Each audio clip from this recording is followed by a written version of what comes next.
Hola, ¿cómo están? En esta ocasión vamos a hablar sobre la cinética química. La cinética química es la rama de la química que estudia la velocidad con la que ocurre una reacción química, siendo velocidad el cambio de la concentración de una sustancia en el tiempo. Así como la velocidad, como la conocemos en física, es el cambio de la posición de un cuerpo en una unidad de tiempo, en química sería el cambio de la concentración de las sustancias en una unidad de tiempo. Por lo tanto, matemáticamente, la velocidad de una reacción vendría dada por la variación de la concentración de la sustancia entre el tiempo. O sea, la concentración final de la sustancia menos la concentración inicial de la sustancia entre el tiempo transcurrido para lograr ese cambio de concentración. Sería el cómo cambia la concentración de los reactivos en el tiempo y cómo aparecen los productos en el tiempo. Como podrán notar, los reactivos van desapareciendo, su concentración va disminuyendo con el tiempo, a medida que los productos se van formando y su concentración va aumentando por el tiempo. Por lo tanto, a la hora de yo calcular la velocidad de los reactivos, la velocidad de los reactivos es negativa, porque la concentración final va a ser menor que la concentración inicial. En el cambio de los productos, la velocidad va a ser positiva porque la concentración final va a ser mayor que la concentración inicial. Entonces, si yo tengo una reacción genérica como esta que está aquí, A más B forma C más D, yo tengo 5 tipos de velocidades. La velocidad individual de cada uno de los reactivos y productos, o sea, la velocidad con la que está reaccionando la sustancia A, la velocidad con la que está reaccionando la sustancia B, la velocidad con que se está formando la sustancia C y la velocidad con la que se está formando la sustancia D, son velocidades independientes porque cada una de ellas va a depender de la variación de la concentración de ella en el tiempo. Entonces, la velocidad de A sería la variación de la concentración de A en el tiempo, la de B, la variación de la concentración de B en el tiempo, y así sucesivamente. Sin embargo, la velocidad de la reacción, que se llama velocidad media de reacción, sería una velocidad corregida para que no importa por cuál de los reactivos o de los productos yo estoy haciendo el cálculo, la velocidad de la reacción sea promedio. Para yo corregir y obtener un valor promedio, lo que se hace es que se divide la velocidad de cada sustancia entre el coeficiente estequiométrico que tenga esa sustancia.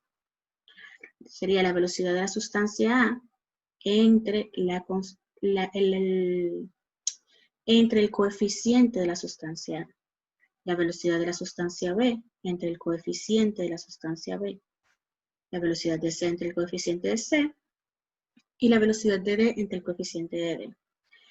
Pero como queremos que todas las velocidades sean iguales, sea calculada a partir de un producto o sea calculada a partir de un reactivo, lo que hacemos es que en el caso de los reactivos, las colocamos negativas para que, como esa velocidad originalmente era negativa, al yo multiplicar por menos 1, yo logro que la velocidad promedio de reacción calculada a partir de un reactivo o a partir de un producto me dé exactamente el mismo valor. Entonces, si yo tengo una reacción como por ejemplo esta que está aquí para la síntesis del agua, 2 moléculas de hidrógeno más una molécula de oxígeno forma 2 moléculas del agua, yo tendría una velocidad para el hidrógeno, una velocidad para el oxígeno y una velocidad para el agua. El cambio de la concentración de hidrógeno en el tiempo, el cambio de la concentración de oxígeno en el tiempo, el cambio de la concentración de agua en el tiempo. Recuerden que esa delta que está ahí significa variación y siempre va a significar final menos inicial.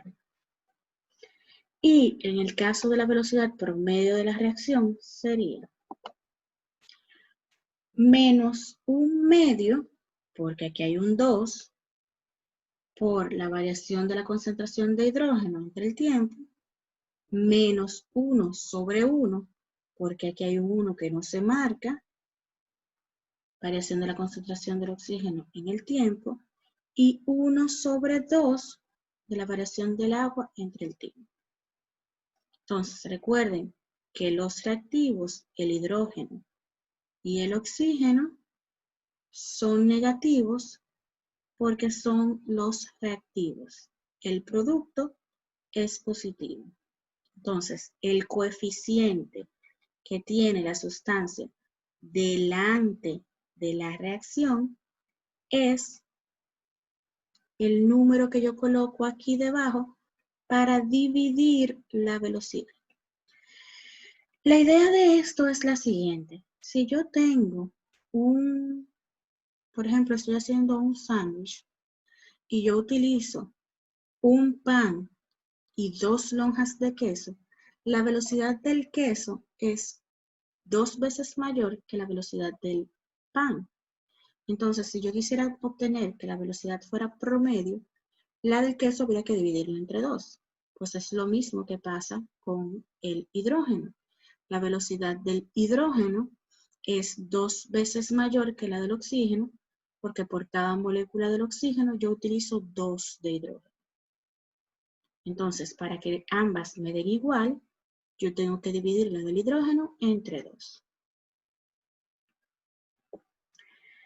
Ahora, esa es una visión lineal de la velocidad, asumiendo que la velocidad se comporta en una línea recta. Pero experimentalmente se ha demostrado que la velocidad de la reacción es proporcional a la concentración de los reactivos, elevada a unos exponentes que se determinan experimentalmente.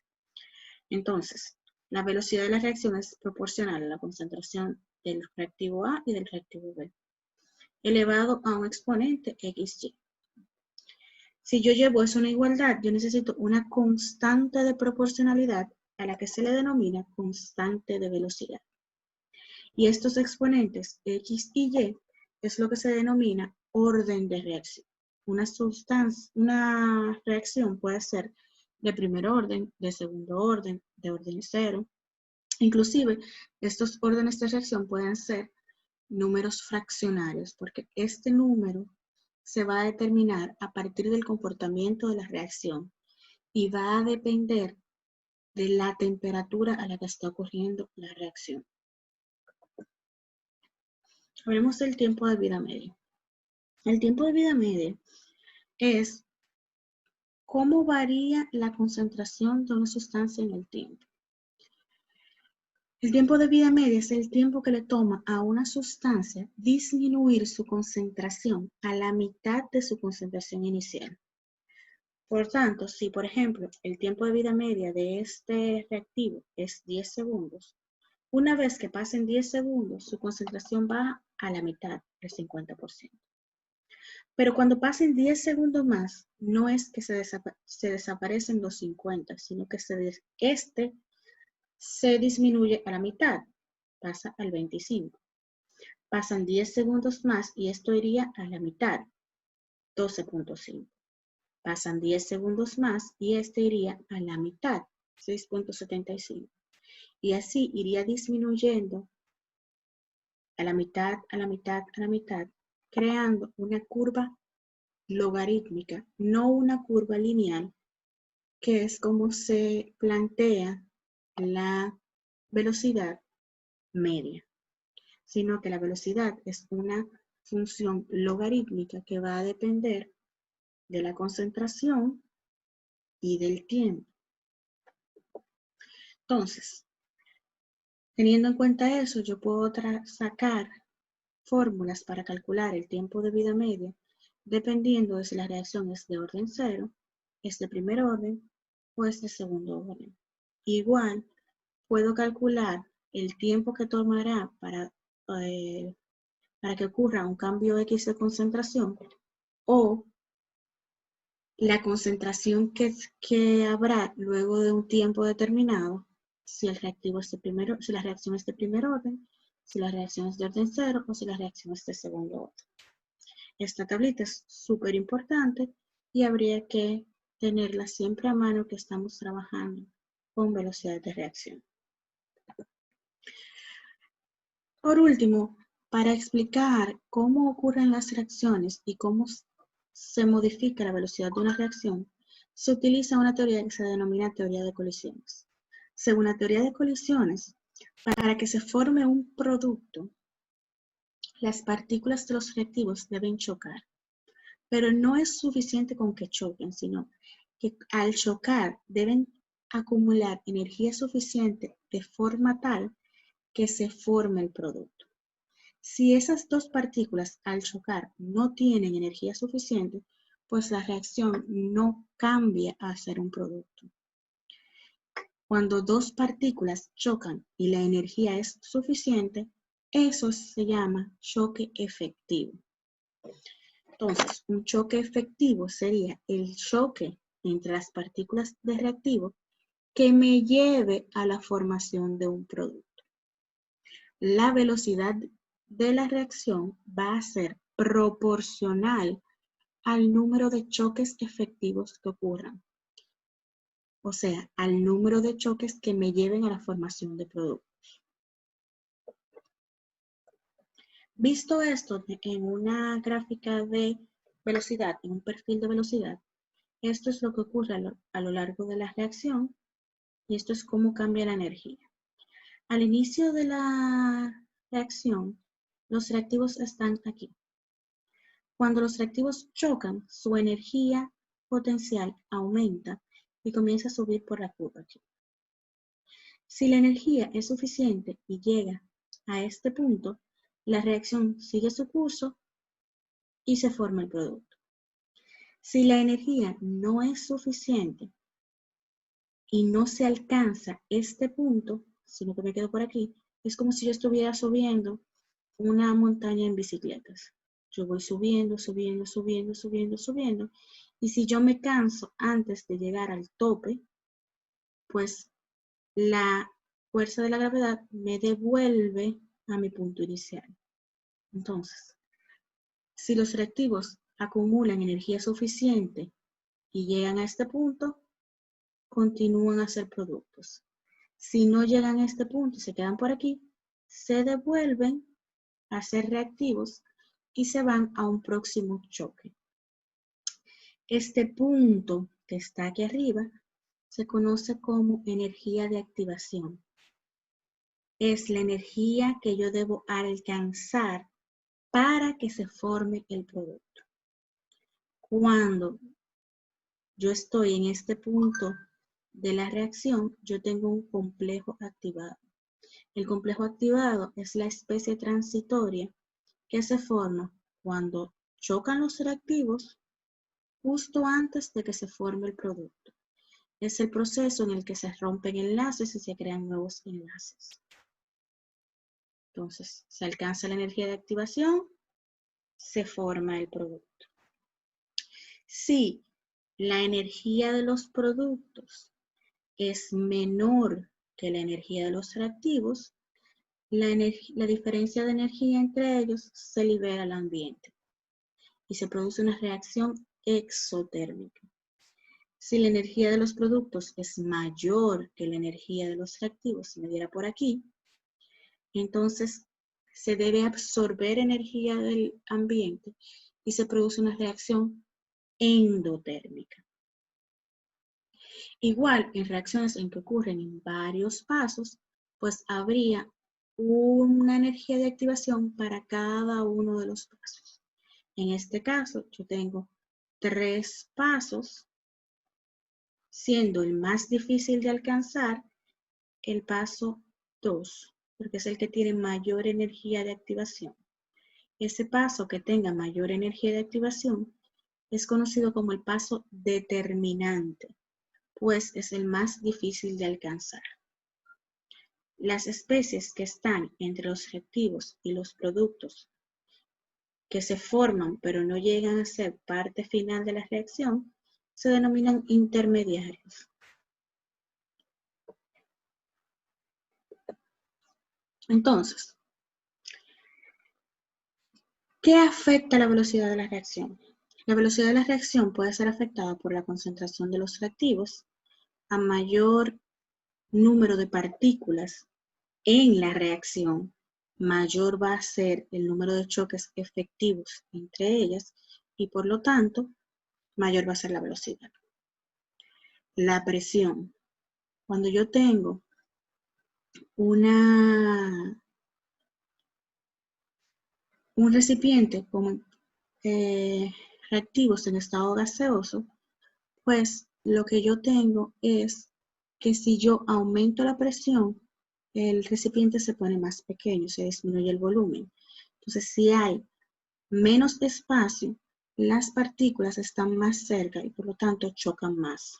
No es lo mismo tener dos moléculas en una habitación que tener dos moléculas en una botella. En una botella es mucho más probable que ellas se encuentren. Por lo tanto, mientras más probable sea el choque, mayor va a ser la velocidad. En cuanto a la naturaleza de los reactivos, debemos tener en cuenta que la velocidad de una reacción depende claramente de la naturaleza de los reactivos. Por ejemplo, sabemos que el oro en agua es un metal que se oxida muy poco, se deteriora muy poco. La reacción del oro con el agua dura años y años y años, tanto que prácticamente no ocurre. Sin embargo, el hierro, al dejarlo en el agua, se oxida relativamente rápido, algunos días. Pero si yo agrego sodio metálico al agua, ocurre una reacción prácticamente instantánea. Entonces, yo tengo tres metales, el sodio, el hierro y el oro. Son metales los tres, pero cada uno de ellos tiene una reacción distinta con el agua. Por lo tanto, la velocidad de la reacción definitivamente depende de lo que Dios haya hecho. Hay reacciones que ocurren más rápidos y hay reacciones que ocurren más lentos. Y lo que va a determinar si una reacción ocurre rápido o ocurre lento va a ser la energía de activación de la reacción, la superficie de contacto. La superficie de contacto ocurre igual que como si fuera una solubilidad. Mientras mayor sea el contacto entre las partículas del reactivo, mayor va a ser el número de choques. Y por lo tanto, mayor va a ser la velocidad. Y por último, tenemos los catalizadores. Los catalizadores son sustancias cuyo trabajo es acelerar la reacción sin consumirse en ella. Eso quiere decir que están ahí para hacer que la reacción ocurra más rápido o que no ocurran, porque pueden ser inhibidores. Su función es acelerar o inhibir una reacción sin consumirse en ellos. La concentración de los catalizadores no cambia en el tiempo. Sin embargo, sí están para ayudar a romper enlaces y a formar enlaces nuevos. En general, se dice que los catalizadores afectan la energía de activación porque ayudan a que se alcance más fácil la energía de activación. Los catalizadores pueden ser homogéneos si están en la misma fase que los reactivos y heterogéneos si se encuentran en una fase distinta. Por ejemplo, en la síntesis de amoníaco, que se hace a partir del nitrógeno y del hidrógeno, que son dos gases, se utiliza hierro, un metal, un sólido. En ese caso, este sólido que se utiliza para la síntesis de dos gases, pues es un catalizador heterogéneo. Por su naturaleza, pueden clasificarse en orgánicos, como las enzimas, e inorgánicos, como los metales. Las enzimas, por ejemplo, tienen la función de atrapar un sustrato, convertirlo, y una vez terminan la reacción, ellas vuelven a hacer a su posición inicial para tomar un nuevo sustrato. Entonces, las enzimas son catalizadoras porque ellas no cambian en la reacción. Ellas ayudan a convertir una sustancia en otra, pero su identidad no cambia en la reacción. No son un reactivo, no son un producto. Bueno, gracias por vernos. Esperamos que les ayude.